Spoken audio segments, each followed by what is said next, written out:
कहना चाहूँगा कि जो इस टाइप का जो युद्ध का मैदान बना दिए हैं, है ना, विधानसभा को, तो आप जो इस टाइप का हरकत करते हैं, इस टाइप का हुड़दंग करते हैं, इस टाइप का जो बदमाशी करते हैं वहाँ, उनको उठा के बाहर फेंको। जैसे वो फेंक देते थे आप भी फेंको ना।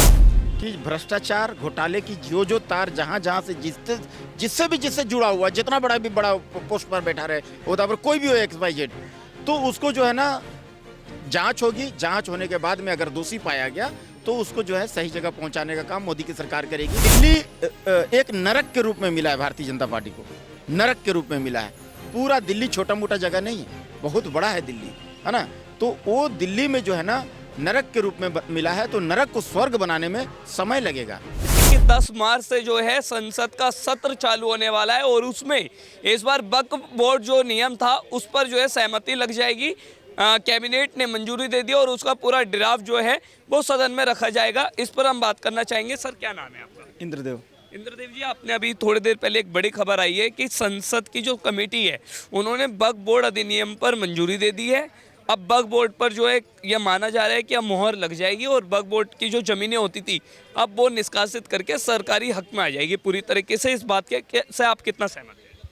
इसके बारे में तो मेरे को जानकारी नहीं है, अभी जानकारी होगा तो फिर बताऊंगा। ठीक है, लेकिन एक बात की जानकारी जरूर होगी कि दिल्ली विधानसभा में इस समय आप देख रहे हैं सत्र चल रहा है और विपक्ष की ओर से लगातार ये आरोप लगाया जा रहा है कि बीजेपी हमें बैठने नहीं दे रही, बीजेपी हमें काम नहीं करने दे रही और अभी अभी सरकारी बनी है। इस पर आपका क्या कहना है? देखिए, जब वो बहुमत में थे झाड़ू चाप वाले, तो वो वहाँ का अभी जो स्पीकर साहब हैं, अभी जो विजेंद्र गुप्ता जी, उनको उठा के फेंक देते थे बाहर। तो उनको भी मैं कहना चाहूँगा, भारतीय जनता पार्टी वालों को भी मैं कहना चाहूँगा कि जो इस टाइप का जो युद्ध का मैदान बना दिए हैं, है ना, विधानसभा को, तो आप जो इस टाइप का हरकत करते हैं, इस टाइप का हुड़दंग करते हैं, इस टाइप का जो बदमाशी करते हैं वहाँ, उनको उठा के बाहर फेंको। जैसे वो फेंक देते थे आप भी फेंको ना। आपका भी बहुमत में सरकार आ गया, जो बदमाशी करता उठा के बाहर फेंको। इतना पैसा खर्च होता है, इतना लोग यहाँ पूरा प्रतीक्षा कर रहा है कि उसमें फैसले, बहुत बड़े बड़े निर्णय लिए जाते हैं, तो आप जो है काम नहीं चलने दे रहे हैं, तो उसको बाहर उठा के फेंक देना सबसे बड़ी अच्छी बात है।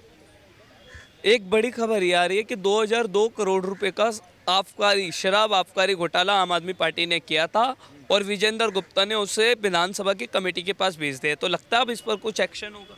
बिल्कुल, शराब घोटाला चाहे जो भी घोटाला हो, मोदी साहब साफ बोल दिए हैं कि भ्रष्टाचार घोटाले की जो तार जहाँ से जिससे जुड़ा हुआ, जितना बड़ा पोस्ट पर बैठा रहे, होता पर कोई भी हो XYZ, तो उसको जो है ना जांच होगी। जांच होने के बाद में अगर दोषी पाया गया तो उसको जो है सही जगह पहुंचाने का काम मोदी की सरकार करेगी। देखिए, आप कोई भी पार्टी में हैं, आप चुनाव लड़िए, आप वार्ड काउंसिलर बनिए, पार्षद बनिए, MLA बनिए, CM बनिए, PM बनिए, कोई दिक्कत नहीं है। आप चुनाव लड़िए, जो मर्जी करिए, जैसा चुनाव लड़ना है वैसा लड़िए, जैसा प्रचार करना है वैसा करिए, लेकिन आपको यहाँ का आवाम का पॉकेट अब आप नहीं काट सकते हैं साहब। आप जो है ना, अगर चुनाव लड़िएगा, आप जो भी पार्टी बनाइए, नेता बनिए, कोई भी नेता बनिए, पक्ष प्रतिपक्ष, आपको मोदी सरकार सुरक्षा देगी, उनकी टीम सुरक्षा देगी, आपका यहाँ न्याय प्रणाली जो है ना आपको हर तरह से सिक्योरिटी प्रदान करेगी।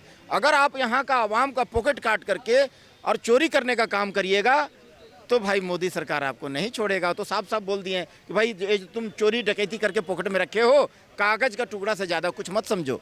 ये जो हमारा जितना भी जो बेरोजगार युवक है, हम उसको इसी काम में लगाऊंगा और एक एक पाई का हिसाब जो है ना यहाँ के जनता को देना होगा। आप जितना चोरी कर डकैती करके भ्रष्टाचार के 56 करोड़ का बंगला बनाए हैं ना, एक एक चीज़ का जाँच होगा, पाई का हिसाब इस देश को देना होगा। बाजी, काम क्या होंगे? कैसे दावा करना चाहेंगे कि अब दिल्ली में डबल इंजन की सरकार बन गई तो काम होंगे, और कौन से काम होंगे? सब काम, टोटल काम होगा। थोड़ा धैर्य रखना पड़ेगा। देखिए, दिल्ली एक नरक के रूप में मिला है भारतीय जनता पार्टी को, नरक के रूप में मिला है।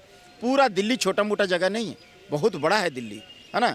तो वो दिल्ली में जो है ना नरक के रूप में मिला है, तो नरक को स्वर्ग बनाने में समय लगेगा। इसके लिए थोड़ा धैर्य बना के रखना पड़ेगा, थोड़ी प्रतीक्षा करना पड़ेगा। मोदी सरकार आया और 10 साल का कूड़ा तुरंत साफ कर दिया। मोदी जी के पास जादू का छड़ी नहीं है कि अगड़म बगड़म भू कर दिया और पूरा दिल्ली एकदम स्वर्ग बन गया। ऐसा नहीं है साहब, प्रतीक्षा करना पड़ेगा, धैर्य बना के रखना पड़ेगा और आपको ये जो घूस नहीं खाना पड़ेगा। हम आवाम टैक्स किस लिए देते हैं? विकास करने के लिए। सरकार के खजाना में टैक्स दे दिए विकास करने के लिए, वही पैसा जो है फिर वापस पब्लिक को बांट देगा, तो सिस्टम तो ऐसी को ऐसी दिल्ली रहेगा ना, विकास कहाँ कर पाएगा। तो देखिए मोदी की सरकार, अभी सरकार भी नहीं बना, यमुना सफाई शुरू हो गया, यमुना की आरती शुरू हो गई। तो हम यही कहना चाहते हैं कि सरकार को जो है साफ साफ बोल दीजिए कि भैया हमको घूस नहीं चाहिए। हम सरकार बनाए हैं, भारतीय जनता पार्टी को चुने हैं 2500 रुपये के लिए नहीं कि आप हर महीना मेरे को 2500 रुपया दो। हम इसलिए चुनाव उनको ये सेलेक्ट किए हैं, इसलिए उनको सरकार में लाए हैं कि आप दिल्ली का विकास करो। नर्क के रूप में मिला है, वायु प्रदूषण है, गली गली में नाली बजा रहा है, हर गली में तार लटक रहा है, और जो है ना ट्रैफिक समस्या है, जल गंदा जल जो है ना, गंदा पानी जो है ना सप्लाई वाटर में आ जा रहा है। तो इसके लिए हम सरकार चुने हैं, इस पर फोकस डालें, न कि 2500 रुपया फोकट में बांटने का। बहुत शुक्रिया बातचीत करने के लिए। तो आपने देखा, हमने इनसे बात की कि दिल्ली में अब डबल इंजन सरकार बनी है तो कौन से काम होंगे। वही हमने इनसे भी जाना कि दिल्ली की जो विधानसभा उसमें सीएजी रिपोर्ट पेश हुई है, और पहली रिपोर्ट में 2002 करोड़ रुपए का आम आदमी पार्टी ने शराबी घोटाला किया है। तो उस पर जनता की क्या राय है, हमने सीधा बात की और आपने देखा। ऐसे तमाम विषयों के साथ जुड़े रहिए आप हमारे साथ सौगंध टीवी पर। वीडियो जर्नलिस्ट गौरव के साथ चिराग जैन, सौगंध टीवी, दिल्ली। आप देख रहे हैं सौगंध टीवी, सौगंध वतन की।